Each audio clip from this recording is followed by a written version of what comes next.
Doctor B are Ambedkar के बारे में मैं आपको बातें बताने की कोशिश करूँगा। देखो, एक ही मैं चीज़ बोलने की कोशिश करूँगा कि हम अपनी कम्युनिटी में हम लोग देखते हैं कि बाबा साहब को हर कोई मानता है। ऑफकोर्स नहीं, सबको मानना चाहिए। उन्होंने उनके काम भी वैसे हैं, तो मतलब उस लेवल पे काम करके गए तो उनको हर कोई मानता है। लेकिन एक बात तो मैं ये आपको बताना चाहूँगा कि मैं हमारी कम्युनिटी के बहुत से लोग से मिलता हूँ और जिनसे मैं बात भी करता हूँ, तो हर कोई मुझे बोलता है जय भीम। तो ऑफकोर्स जय भीम आप लोग क्यों बोल रहे हैं? ठीक है, यानी इसका मतलब ये है कि हर कोई बाबा साहब को मानता है। लेकिन पॉइंट वो नहीं है। पॉइंट ये है कि हम बाबा साहब की कितनी मानते हैं।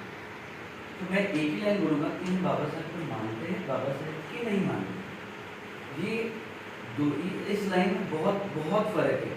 तो मैं आपको बताने की कोशिश करूँगा कि बाबा साहब की मानो, मतलब उन्होंने जो बताया है और जो सिखाया है, ठीक है, और उन सारी आइडियोलॉजीज को फॉलो करो। अगर जिस समय अगर आपने उनके दिखाए हुए रास्ते पे अगर आप चलोगे, ठीक है, तो आपके जीवन जो है ना वो बिल्कुल एक अलग लेवल पे होगी। तो इसके लिए आपको मतलब सिंपल सी बात है, मैं कुछ 2-3 पॉइंट बताना चाहूँगा। युग पुरुष बाबा साहेब डॉक्टर भीमराव अम्बेडकर, जीवन संघर्ष एवं राष्ट्रीय सेवाएं, ये बुक्स आपको पढ़नी चाहिए। अगर जब ये आप बुक्स पढ़ोगे तो आपको बहुत ज़्यादा कैसा है कि उनके बारे में आपको समझ में आएगा कि उन्होंने कौन कौन सी बातें लिखी है उसमें और कैसा संघर्ष किया है। अब एक और बात मैं आपको बात बताना चाहूँगा कि और एक बुक है यहाँ पे, शुद्र पूर्वी, ठीक है, कौन होते हैं। तो ये बिल्कुल जो राइटिंग है ये डॉक्टर बी आर अम्बेडकर ने लिखी है, और इनकी बातों को अगर आप देखोगे और समझोगे तो आपको बहुत सारी बातों को समझ में आएगा कि एक्चुअली इन्होंने इसमें लिखा क्या है और ये क्या मैसेज देना चाहते हैं।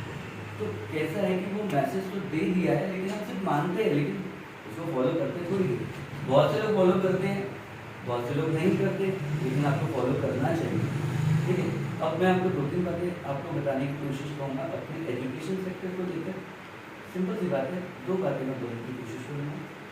पहली बात है, जो फिल्म में दिखाया गया है, ठीक है, राजर्षि शाहू महाराज, उन्होंने जब बाबा साहब को जो पिछले वर्ग के लोग यानी व्यक्ति नहीं आते थे, तो वो एजुकेशन को लेकर, उनकी पढ़ने को लेकर, पढ़ाई करने को लेकर, तो अगर मैं 2-3 बातें बोलूँगा कि उस समय अपना कैसा होता है कि उनकी सोच नहीं रहता, पढ़ाई करने में बड़ी रुचि थी, एजुकेशन करना था सारी चीज़ों को लेकर।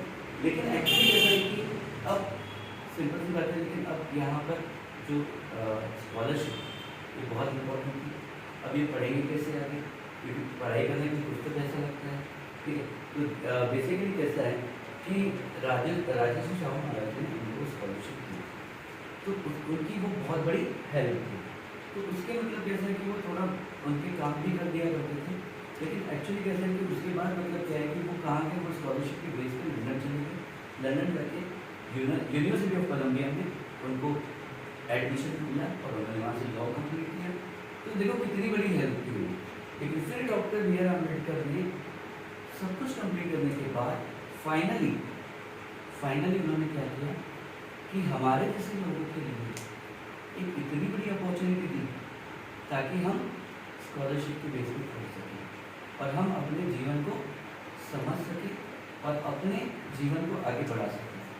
तो बेसिकली ये देखो, तो हम लोग भी ये बोलेंगे कि भाई हमारे कुछ बन जाने के बाद, जैसे कि फॉर एग्जांपल अगर अभी मैं एक टीचर हूँ, मैं इंस्टीट्यूट चलाता हूँ, कोचिंग क्लासेस चलाता हूँ, ठीक है। बेसिकली कैसा है कि कहीं ना कहीं मुझे जो स्टूडेंट की मदद करनी चाहिए मैं उनको मदद करता हूँ पूरी तरह से, जिनको मुझे बुक्स प्रोवाइड करते हैं मैं बिल्कुल प्रोवाइड करता हूँ सारी चीज़ों को लेकर।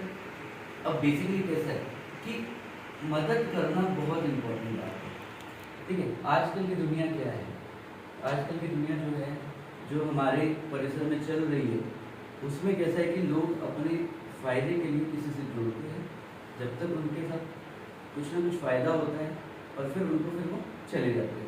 ये तो बेसिकली बहुत गलत बात है। मैं आपको एक ही बात सिखाना चाहूँगा कि भाई जीवन में किसी का मतलब क्या है कि फ़ायदे के लिए मत जुड़ो। बट आजकल की जनरेशन में हम लोग देखते हैं कि ये वही हो रहा है, हम लोग बहुत गलत राह पे और गलत राह पे फंस रहे हैं। तो हमको बेसिकली अपने आप को ठीक करना है और बिल्कुल हमको क्या करना है, संघर्ष करना है, स्ट्रगल करना है।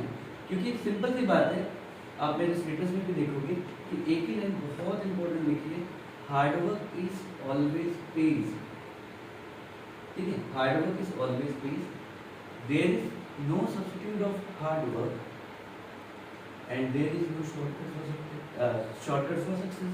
तो सिंपल सी बात है, सक्सेस का कोई शॉर्टकट होता ही नहीं है, और हम लोग शॉर्टकट में अमीर बनना चाहते हैं, या शॉर्टकट में अपनी ज़िंदगी बहुत हम लोग ये कंप्लीट करना चाहते हैं। हम लोग ये सोचते हैं कि भाई बहुत जल्दी जल्दी हमारे पास पैसे आए तो कुछ है, ऐसा नहीं होता है लाइफ में, आपको हार्ड वर्क तो करना ही पड़ता है, ठीक है। तो मेन मैं ये बातें आपको सिखाने की कोशिश करूँगा, ये फिल्म में भी वो बताया है, हमने फिल्म में भी ये चीज़ों को समझा है समाज के प्रति। और देखो एक और बात है कि सिंपल सी बात है, यहाँ पर एक और पॉइंट जो बताया गया है, टीचर का डिसरिस्पेक्ट, ठीक है, टीचर का डिसरिस्पेक्ट बताया गया है इनिशियल स्टार्टिंग में जो एक्टर थे, ठीक है। तो उन्होंने मतलब क्या है कि डिसरिस्पेक्ट पॉइंट ऑफ व्यू में वो बातें की वहाँ पर, लेकिन जैसा कि डिसरिस्पेक्ट वे में बाद में जाके मतलब क्या हो गया कि उसी टीचर ने उनको सुधारा, ये भी हमको बातें बताई गई है। लेकिन बच्चों को अभी आपकी एज में आपको कुछ समझ में नहीं आ रहा है कि हम लोग क्या कर रहे हैं क्या नहीं कर रहे, आपको तो मजे लगते हैं, टीचर जो बता रहा है वो क्या है कि कभी कभी लगता है कि यार ये ज़्यादा ही बकवास कर रहा है ना, तो कभी कभी लग रहा है कि ये अपना काम से मतलब काम क्यों नहीं रखता है ना। इतनी सारे पॉइंट्स हैं, इतनी बातें हैं, लेकिन टीचर के लिए सारे स्टूडेंट को सही है, टीचर के लिए सभी स्टूडेंट सही में सारी चीज़ें सही हैं, और टीचर हर बच्चों के लिए अच्छा ही सोचता है। और सबसे बड़ी टीचर की ये सक्सेस होती है कि उनके स्टूडेंट अच्छे जगह पे चले जाए और क्वालिफाई करे, बेसिकली जो उनका एम है वो उनको मिल जाए। लेकिन उसके लिए कैसा है कि एम अपना बना के चलते हैं, फोकस रहना बहुत ज़रूरी है, क्योंकि बहुत सारे डिस्ट्रैक्शन है, ठीक है।